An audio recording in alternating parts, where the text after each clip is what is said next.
This is Murder in the Morning with Tony Bruschi and Stacey Cole.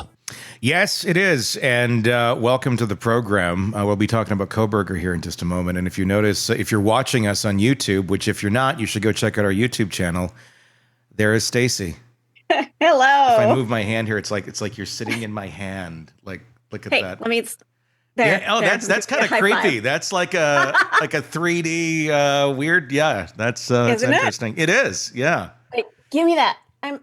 It actually looks like you're coming out of the monitor a little bit. It does. It's totally 3D. How did we do? I'm watching over there. Yeah, that's creepy. Yeah. That is. That's an HD camera for you. There you go. Yeah. Well, there you go. New technology here on the program. So thank you for... wait till my cat jumps up, because I'll stick him right in front of the camera. That'll be really scary. That'll end up being a drinking game that people play when watching the show. When the cat makes an appearance on camera. You'll be drunk by the end of every episode. What we should do is a drawing. Every time Spike Orchester jumps up onto the desk, we should enter people into a drawing. To win You'll the cat. You get a kitnip box. You're gonna win. You're gonna win her cat for a week. You can. The cats will go around and free vomit and hairballs for everybody. Yeah, who doesn't want that? That's a fun little. It's a gift that keeps on giving, Clark. It does. Really does. It really is. Get you something really nice. Yeah. Well, we got a lot to talk about. It's good to be back. I've been watching a lot of these things as I was gone on vacation, and tweeting about them, commenting about them on our YouTube channel and all that. So I encourage you, if you are listening or watching on YouTube, please do comment. We read them and join in our conversation. If you're on the podcast channels, great. If you can comment, great. Go check out our YouTube as well so we can hear you, or just over on social media. Today, it's dive into Kohberger, and this is an interesting one because there's so many facets to this case that continue to emerge. And I have a creepy one that I kind of put some pieces together on while I was gone, and we'll get to that in a little bit because I think it's actually substantial. Even Robin agrees with me that that he wouldn't be surprised if some things come out of the evidence that we have not yet seen that may correlate to what appears to be Kohberger kind of giving a big FU in that photo with the thumbs up. Taunting people. It's more than just that photo. There's a lot of references in that photo that I don't think a lot of us have seen or realized yet. So we'll get to that in a few minutes. But a college assignment that was written 3 years ago before the Idaho murders is now being treated as potential evidence. One of the highest profile murder trials in the country. Prosecutors in the case against Kohberger want to introduce a paper he wrote in 2020. It was titled Crime Scene Scenario Final, as proof that he had extensive knowledge of how to approach a homicide investigation before he was ever accused of committing one. Now, he was in school for criminology. Right. So he's going to have papers that revolve around crimes. That's how that works. Yeah. So, I'd hate for somebody to dig up my thesis papers and like my master's thesis. I don't want anybody reading that, because I've gone back and looked at it and gone, errors. What would be in there? I mean, just things that you've learned since then that were not covered initially, or? Yeah, mine was in animal welfare and behavior. So it was about how declawing cats is cruel and unusual. Does anybody do that anymore? Is that still a thing? Is that a popular? Some do. And you'd be surprised, at least in central Wisconsin where I live, there are a ton of apartment buildings that do not allow cats unless they've been declawed. Okay. And it's such an archaic thing that, it's not necessary and it's cruel. And it leads to lifelong problems. But I've gone back and read my paper and, and I did it back in 22, so 3 years ago, about the same time Bryan did his. And there's just, the way I speak is different now. To me, it just seems like, that was back when I was in high school. That's the feeling. Interesting. I don't know if anybody could take a look at it and judge it. Yeah. Well, and the fact that he's, again, a criminology student, I guess it's a question of how far back, if it's him, was he pre-planning this, and or did some of these studies lead to him, getting into this idea of possibly carrying out this crime, if in fact it's him? What's really creepy, though, Tony, is that if this paper coincides with, are you not used to seeing me? Well, you're getting blurry, and there's some other weird object that keeps popping up there in the. That's my microphone. Oh, that's your microphone. Okay, That's okay. the microphone. Yep. Okay, there you are. Yeah, I think it wouldn't be doing that. It wouldn't be doing that if I didn't have a weird background. So I wonder if I can move my. There, I moved it. There you go. Now you're me? not blurry either. So there you go. The mic was. It's our first day doing video with you, so we'll get it figured out. But yeah, back to I think if it starts to mimic the exact crime, yeah, and looks like it was a plan of sorts or something that he followed, like Rex Heuermann with his Excel spreadsheet, that would be troubling. Like if there were similarities between this paper and the actual crime. Yeah. Like plot by plot, that's concerning. No, there is some. It's a knife murder. A lot of murders. There's a lot of murders with knives, but it's not your average term paper, at least, in context now.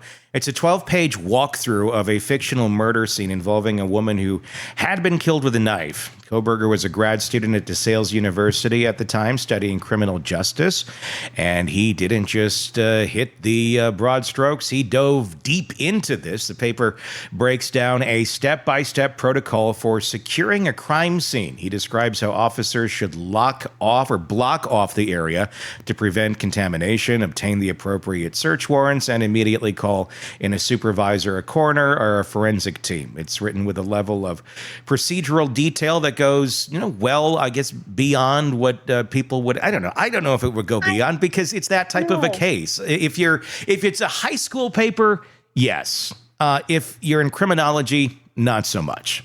Especially a PhD level, you are at a level where you need to be hitting every fine detail.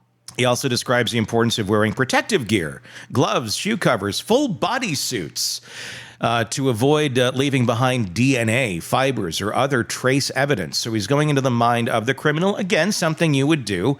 He specifically writes that anything that is fiber-free and covers the mouth, hair, and overall body would be helpful in avoiding crime scene contamination. That's an interesting line in particular, and it has prosecutors' attention, giving that one of the surviving roommates from the Idaho home described seeing the masked intruder wearing dark clothing, something or someone who didn't leave behind any visible trace other than a single knife sheath. The paper doesn't stop there. Kohberger's details follow into identifying and how to collect evidence, swabbing for biological material, photographing everything before touching it, labeling and packaging each item properly. And he emphasizes the critical importance of preserving the chain of custody, writing that evidence must be documented, sealed, and tracked from the collection all the way to the trial. He even covers how to avoid tampering or accidental transfer of evidence between investigators. Fair enough. He sounds like he had a pretty good knowledge of, what you should and should not do from a educational standpoint, or from but not necessarily from a having experienced it standpoint yet. But, considering the sheath is the only thing that was left behind, and had that sheath not been left behind, he really would have evaded detection, I think, for quite a while, until they zeroed in on that car, if they could have ever figured out, who that was without the genetic, the IgG DNA. But maybe almost the perfect crime. I don't know. There's a lot of things that as you dissect this more, you start seeing, that didn't work out as planned. And there's some ego involved in it too. There's a section also on canvassing. Kohberger suggests that investigators should talk to anyone who routinely passes by the scene, mail carriers, delivery drivers, neighbors, and establish alibis for each of them. He also writes, where were the neighbors when this happened? Their alibis should be evident and supported. It's a sharp line. And when you're standing trial for killing four college students in a neighborhood where nobody saw it coming, a line like that reads a little differently. Prosecutors say the paper illustrates a mind that wasn't just educated in theory, but highly attuned to the real-world mechanics of crime scene control and investigative protocol. They're not saying this document is a confession, but they are framing it as part of a larger pattern. And alongside that pattern, they're placing another seemingly minor but potentially telling piece of evidence, a receipt for the black mask. Now, I got to ask you this question because I've been seeing the term here, the Balaclava. How the hell do you say that? I'm saying baklava. Balaclava. Why? Yes. What is... It's something that I think it's a Norwegian. Okay. I could be wrong. Feel free to correct me. Everybody loves to do that. So just let me know. But it's basically, I think it goes over the head and comes around the face and down. So it covers everything but your face. So that's the style. It's not just like a face mask with the eyes and the mouth or something like you'd think of in like elementary school. Sometimes people wearing up north. But this is, it's like a full, it's enough where you're going to see the eyebrows. Okay, so I'm a little bit wrong here. It covers, if you can see me, it covers everything but the eyes. So it's almost like it leaves a goggle space. Yeah. So it does cover. It almost looks like a religious headscarf, if you will. Yeah. I can agree there. Yeah. And that would be certainly then enough to identify the eyebrows because I was wondering about that. If they're wearing, because it was initially just described as a ski mask. And sometimes you think of that, you think of, well, that should be kind of covering and just your eyes should be out. But right. I thought, well, maybe just depending on the size of the eye holes. No. This thing was that. And it's also the same one that the roommate identified. They did a sketch on this early on, and it is the same type that was purchased. And that's disturbing because Idaho at this time, yes, it was cold, but most people have hats. Maybe they've got earmuffs. Maybe they have a scarf. You're not necessarily going to have that piece of equipment. That is a very specific cold weather piece of equipment. I've got one, but I live in Wisconsin. It gets down to 20 below. If you have to go outside, you want to be wearing that, but that's not the only thing you wear. You put that on, you put your hood over it. You may put a hat over it. I mean, it's a very unusual piece of clothing. Most people don't have this. No, they don't. I mean, ski masks sometimes people have if they like snowmobile and stuff like that, but this is a very specific one, and doesn't bode well for him, considering this is the type that he bought, because it's not super duper common. It would be like if you're going to go kill somebody, don't put on a Canadian Goose, parka that's $4,000. You're going to want to just wear something really generic that's not going to stand out. This stands out. Yeah.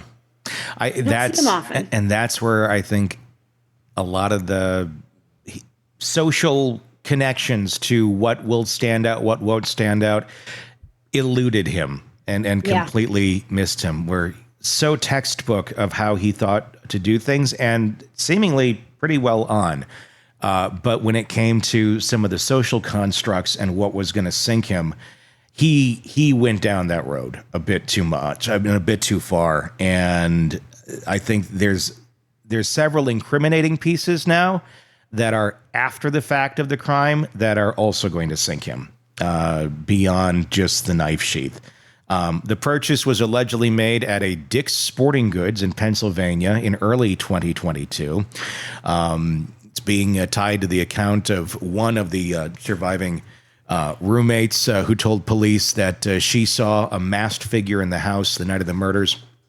Prosecutors say the Balaclava, did I say it right? You got it. You nailed it. Balaclava. Coming up next from Balaclava. It sounds like a weird, It's Shaggy featuring Balaclava. Yeah. It's not something you can eat like baklava. I was saying baklava every time I saw it. I'm like, is it I know, it called looks like baklava? It matches the description of the one that he wore. So you got the DNA on the knife sheath and Kohberger's own background in criminology, and the state is trying to paint that picture of somehow someone who just knew how to do it, had the experience, and happened to buy the objects and the things that were used in the crime. So it's getting interesting. The defense is trying to push back. They're expected to argue that introducing school paper as evidence in a capital crime is inflammatory, irrelevant, and designed to prejudice the jury. Same people who say he likes to look at the stars on a foggy, cloudy night. They likely will challenge, obviously, the Balaclava and, well, anything, I'm sure, noting that purchasing cold weather gear in Pennsylvania isn't exactly suspicious in January. No, it's not. But if you happen to be identified wearing it at the crime scene, yeah. I also want to point something out. I think when you purchase almost anything, let's say I bought boxing gloves 2 weeks ago. Mm-hmm. I got them from Dick's Sporting Good, and I have like their rewards membership thing, free of charge, but it tracks every purchase. Yeah. I don't know that you can go anywhere and not have your stuff tracked. No. If they needed to, they saw a boxing glove at a murder scene, they've got evidence that I bought it. Oh, yeah. Well, just using your credit card anywhere. Because you don't need receipts half the time when you go back to a store. If you have the card that you purchased it on, sometimes you don't even need that. Sometimes they can just look you up, buy your card, and go, okay, it's for this purchase. So, yeah, for the most part. I mean, unless you're going and... The problem is he went and shopped at places like Dick's Sporting Goods and Amazon. He should have been going to Buck's Ammo and More, on off the highway somewhere that may not have or does cash only and doesn't have a system of tracking you. That might have been a little more effective for him not being caught. But even like eBay or Walmart, let's step back for a second and be evil here. I'm not saying that we are planning anything, because we're not. But let's say you wanted to go out and do something nefarious tonight and you needed, let's say, a baseball bat. Mm-hmm. Where could you go to buy one where you're not seen on camera walking into the store in and out, and that they're not tracking that purchase? Where could you go to get something like that? I have a very quick answer to this, and it's not because I'm going to go beat somebody with a baseball bat tonight. I've been planning to do that ever in my life. You could do it through, well, again, this could be tracked in digital history, so I might be wrong. I was going to say like Craigslist. They could subpoena those records. Yeah. Unless you found a way to arrange for that on something else and didn't have... an account you didn't keep the device that you arranged for that on. Again, there'd be ways, but it wouldn't just be, you couldn't just do it on your normal computer. You couldn't just do it on your regular phone, because that could all be traced. A garage sale. However, the Ring cameras might be picking you up as, maybe it's a weird baseball bat and somebody goes, I sold that to somebody on such and such a day at my garage sale. Yeah. And they pick you up on the Ring. I mean, everywhere you go, anything you do is being tracked. Yeah. 1984, baby. Yeah. Yeah. I mean, it really, it has been for quite a while. But beyond the balaclava and beyond the knife that was bought, the interesting part to me is these things were bought so far in advance. The balaclava about a year before the murders, the knife sheath and the knife and the sharpener about 6 months before, roughly. I'm sure the prosecution is going to go, that doesn't show intent. That shows he got some stuff 6 months ago and a year ago. I guess it can be argued, but at the same point, too, maybe these purchases were not necessarily, and you don't have to prove intent with the purchase. Right. If you just happen to have the supplies around the house, you'd probably just use the supplies around the house. You wouldn't necessarily need to go and buy something out of the ordinary if you already happen to have it. What if he was thrifty and didn't care to spend more money for his extravagant alleged crime? What if he went, what do I have around here that would work for that? Yeah, and that sounds like what he did. College student. Does he have a lot of money? And if you Most already lawyers have do exactly so. what you think you need, Mm-hmm. why would you not? I mean, it's like, if you're it's a lot simpler, but making dinner. If you got the stuff around the house and you can whip up dinner, you do it. You don't have to go to the grocery store, at that moment in time to go get stuff. It's just there. The other element to this is really creepy to me that we've been looking at is the messaging. The Papa Rogers, remember Papa Rogers back in the day? And all of the messaging online, and I'm working on a piece on that right now. Papa Rogers was the alter ego, allegedly, of Kohberger. We don't really know. We don't really know if that was ever him for sure. That's never been completely, weeded out, but he was posting a lot of things that no one had knowledge of at the time. And then kind of just disappeared. That's over here you can see. And look how similar these two folks are in looks with Kohberger and Papa Rogers. Pretty striking. And look at the ear. Yeah. And the Papa Rogers had a lot of knowledge of the knife sheath and all sorts of things. He called when people started calling out the Elantra, then he stuck back on that and said, that's a red herring, because he's probably like, oh, shit. Shit. People are catching on to this. If it's him. But what I find striking about this is if this isn't him, if it's not Kohberger that was behind that profile, how the hell did that specific profile look so much like him and also have so much knowledge of the crime? If it was just like a cat in the profile or something, like putting stuff out there, be like, that's pretty creepy, but you're like, oh, that is what makes it even creepier. I feel like there's a lot with Kohberger where he is putting things out there to taunt the public because he thinks he's smarter than the rest of the room. He thinks that, he's been made fun of a lot of his life. He obviously doesn't do very good with humans or women. And just from hearing how he interacts with people, I'm sure he's been called many names in his life, probably psycho a few times. And well, what's the other nod you can make if you're being called psycho and you think that you have outsmarted the rest of the room? Well, how about this? Take a picture in your shower the day after the crimes, in the morning, and he's not even taking a shower. He's just standing there. He's got the thumbs up picture. I'm just going to pull the big one up here. That one, the big old thumbs up picture in the shower, and we see the shower head as well, and the curtain bar. We can't tell if there's a curtain there, if it's just the edge of the shower. So you got two things going on there. Two different references, I think, are being made in this. And I don't think I'm going like off the rails here and coming up with this weird shit. I think it's weird shit, but I don't think it's something weird that you're coming up with. I think it's disturbing. I think it's, I can't tell you. And we talked about this before you went on vacation. I don't take selfies, with a thumbs up. What's the purpose of doing that? Why are you doing that? What are you putting out there? Yeah. What's the purpose? And that picture has always been creepy. Well, since we've known about it about 2 weeks ago. What we see, if you're listening, the photo that he took, he's wearing a very, very tight buttoned up white shirt to like almost an extreme. It looks weirdly uncomfortable.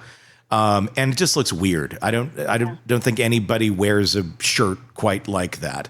And he's looking genuinely happy, giving a big thumbs up in the photo, and very, his hair is, looks kind of slicked back. It looks like he's, been cleaned up a bit. Then next to it, I have on this image, American Psycho, and images of the Psycho in American Psycho wearing a white, very tightly buttoned up, it's like a smock or something that he was wearing in the movie, so he could undress from it and not be caught with any of the blood or anything on him. Looks like a raincoat. Yeah, I am wondering if that's another one of the part of the cues that he took here, and he's mocking everyone with this photo because it looks so much like the one in the movie. You can also correlate the movie Psycho as well, because he's in his bathroom. He's in front of a shower. What's Psycho? What's that shower scene like? And who does Bryan Kohberger remind you of? And who has he reminded you of from day one? Norman Bates. Ooh. I think he sees himself as these characters, these people, and he sees himself just being the smartest in the room, being smarter than everybody. And that's what that photo was. That was a big F you to everybody saying. And then he goes to Costco and Albertsons. I'm assuming maybe wearing that morning. And there's suspicion that maybe he was ditching some evidence over there. I think he wanted to go walk around busy places wearing this shirt and feeling the pride of what he did while he knows there's this tragedy in this community and everybody in these places is talking about it. And there he is walking amongst everybody, none the wiser that he's the one that pulled it off. That's my conjecture, if he's the one who did it. Well, one of the things I learned when I was a firefighter was if there is a scene of a crime, an arson, a lot of times as that fire is being fought, and they're, people are looky-loos. They'll come up and watch the fire. That arsonist is in that crowd. Yeah. They want the I guess the thrill of being part of the scene, that they were the ones who created it. They want to be part of the shock of the scene.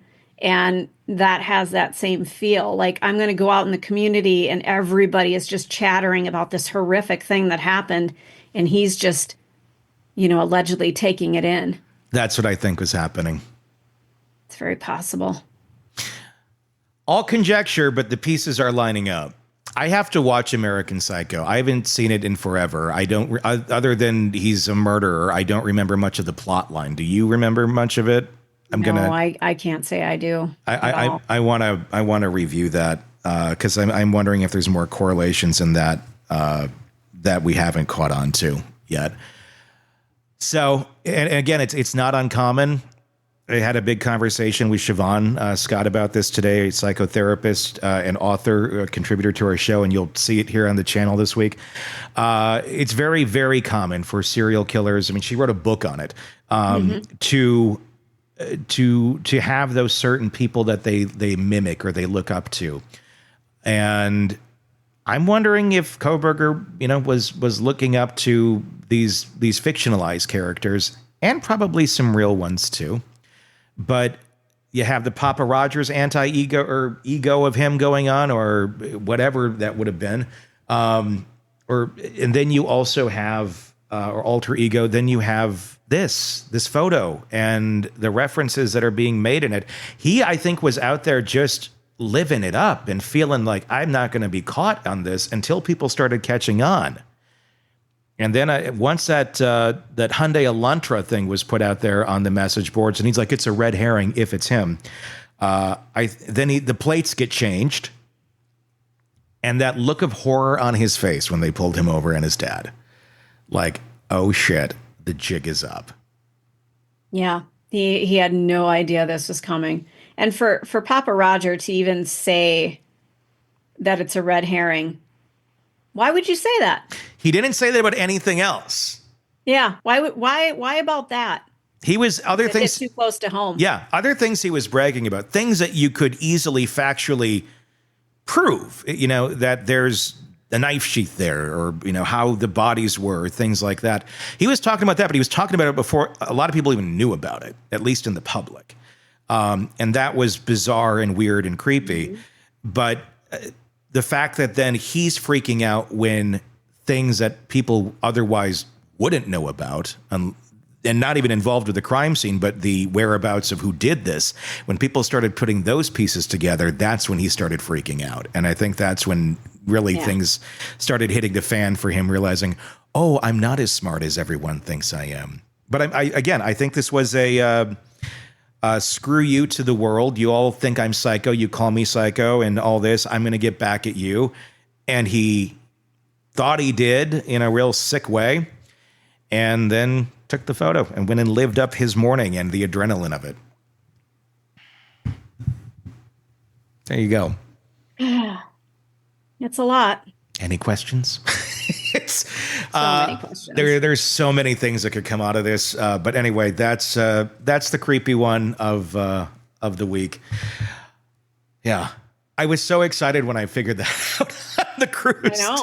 I'm like, oh my God. And I'm like texting Robin and so I don't know. Tell me what you think in the comments on YouTube. Very, very curious to get your feedback on it. And be sure to press subscribe as well. If you're on YouTube or wherever you're getting podcasts, you don't miss any of our updates on this and the many cases we got for you right here. Craving non-stop true crime updates? Press subscribe now and get the latest cases, analysis, and expert commentary delivered straight to your feed. Only from the Hidden Killers podcast and True Crime Today. The Smiths thought they found the perfect babysitter. Sweet, responsible, a glowing recommendation from the neighbors. She had a way with kids, calm, patient, always smiling. But what the Smiths didn't know was that their perfect babysitter had been using that same glowing reputation to slip in and out of homes for years, quietly collecting little trophies from every house she entered. Bracelets, photos, sometimes something even more disturbing.